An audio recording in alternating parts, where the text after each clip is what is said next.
we've added and subtracted these guys, right? We've simplified them with variables underneath them. Now we're going to multiply. Okay? Your product rule is if I have the square root of A times the square root of B, all I have to do is multiply what's underneath it. So it's the square root of A times B.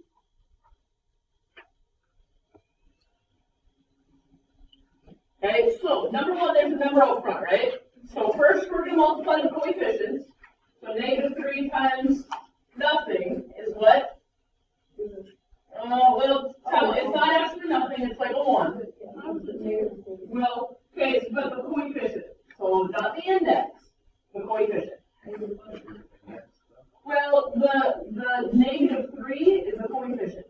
Okay, and index would be like if I was taking the cube root. Okay? See the difference? Okay? Yes, there's an imaginary 2 up here, but because these are both imaginary 2's up there, we can combine. Okay? So, what's my coefficient going to be? -3 times the square root. Now we can multiply what's underneath it. So times the square root of 16. Now I have to simplify what's underneath my radical. So -3 times what's the square root of 16? 4.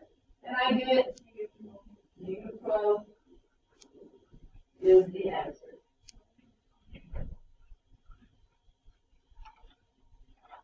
Okay? So if I look at number 2, what am I going to have out in front? A negative sign or just a -1, either way. Okay, I multiply what's underneath, so I get the square root of 6. And then I look, can I simplify the square root of 6? I can't simplify the square root of 6, so we leave it.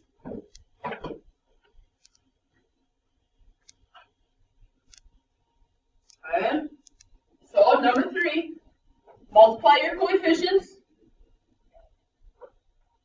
What? -35 times the square root of 120. All right, so can I simplify the square root of 120? I can, yeah. So I have -35. I can split 120 into 4 and what? 30. 4 and 30? Yeah. All right, I'm going to go with that. 4 and 30. Okay, so -35 times 2 root 30 gives me -70 root 3. Now, take a look. Can I reduce root 30? Can I? No. Okay, well, let's find out. I've got 30. What are my factors? 6 and 5, 2 and 15, 3 and 10. Anything else? I don't think so. Are any of those perfect squares? No. So 30 is down as far as it can go. Okay, that's how you can tell. So like if I would have had, well, let's go on to the next one. Okay, multiply your coefficients. -8. Square root of 112. All right. So -8. Let's split 112. 16 and 7. All right. I'll go with that one. So -8 times 4 root 7 gives me 32 root 7. Can I reduce root 7? Nope. So I'm done. Some of us, we need to do a little bit better job of taking a peek at what's underneath my square root to see if I can go down any further.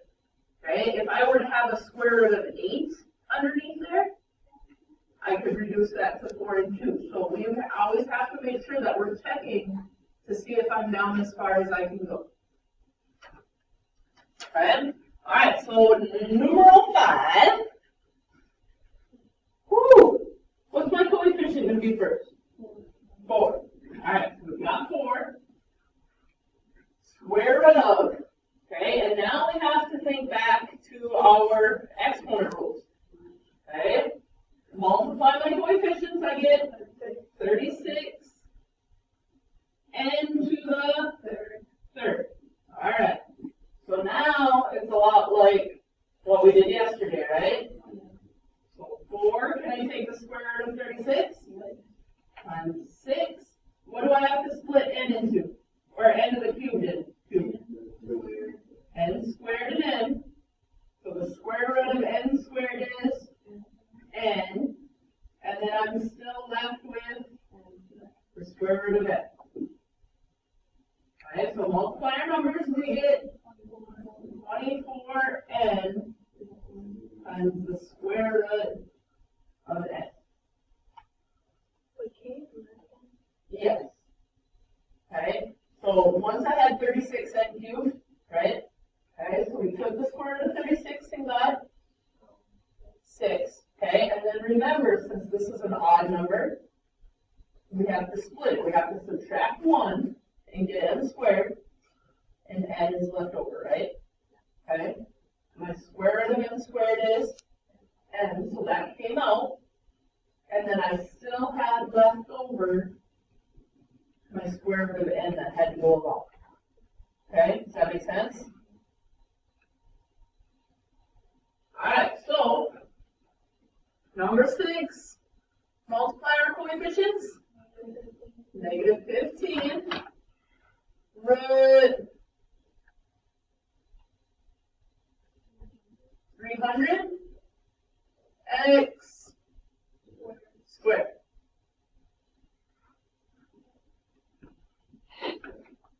Alright, so negative 15. Okay, what are we doing 300 into?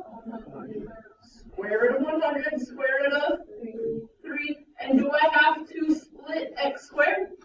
No, because it's a even number, yep. So I have negative 15 times 10x, because my square root of x squared is x. And what's still left underneath my square root? 3. So multiply our numbers that are on the outside, we get negative 150x square root of 3. That'll work today, isn't it? I'm sorry. It's a good thing we got to sleep in. Oh wait, maybe that was just me. Alright. So next one, what's coming out in front? 2 square root of 45w to the 7. Alright. So we've got 2 out in front. 45 goes into who and who? 9 and 5. W to the 7th goes into who and who? W to the 6th and W. Alright, so 2 times 3. You did that. Can I simplify 5? No. Can I simplify W to the 6th? Into W to the 3rd. And what's left over underneath? 5W. So final answer is going to be 6W to the 3rd times the root of 5W. These are fun. Give me that look. Give me a look. Alright, number 8. What's on the front? Negative 14. Negative 14. Square root of 72 a to the 4th. Alright. So negative 14. 72 is going into who and who? 9 and 8, but there's a bigger one. 36 and 2. Okay, so in my head I'm always thinking, okay, so I heard 9 and 8, okay, which would totally work, but I'm always thinking, okay, that 8 number, can I reduce that 8 number? So then I know there's a bigger one, okay? the second. So negative 14 times 6, a squared times the square root of 2. Multiply negative 14 times 6. Negative 84 a squared times the square root of 2. These are fun, huh? Yeah. Woo! Alright. Alright, so flip your page. Okay. Sometimes you have to use the distributive property to do this. Okay, I know. So, the square root of 6 times 3 is what? Just 3 square root of 6.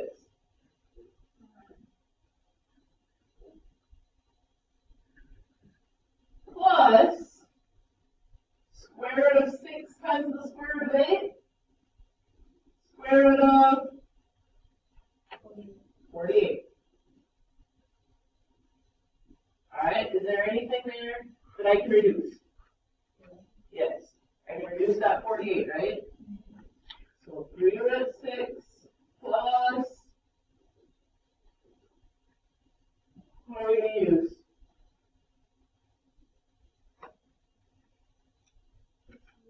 16 and 3? Alright, so 16 and 3. So 3 root 6 plus 4 root 3. Are those like terms? Yeah. Are they? No, because one's a root 6 and one's a root 3. So can I combine them? No. No, I can't add them together. Alright, so let's look at 11.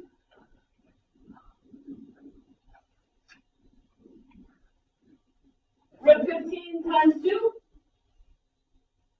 is this what? No? 2 root 15. Yep, we're not going to multiply anything by 15 because there's nothing underneath a square root.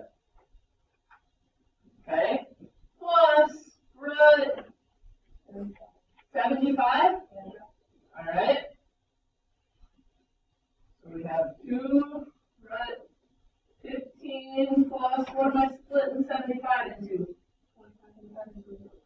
25 and 3. So 2 root 15 plus root 3. Can I combine them? No, not like terms.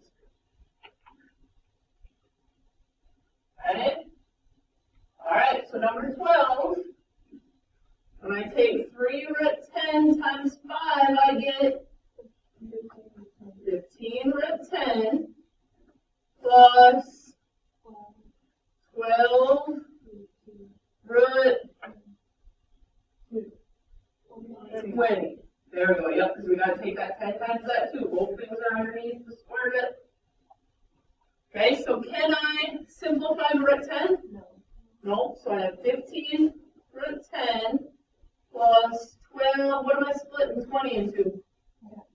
4 and 5. So 12 times 2 root 5. So final answer is 15 root 10 plus 24 root 5.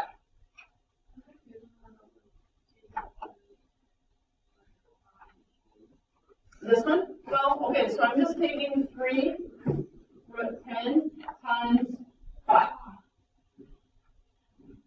Okay, is there, so I have to multiply my coefficients and get 15, right? 3 times 5 is 15. Okay, is there a square root over here to multiply by? So it's just root 10.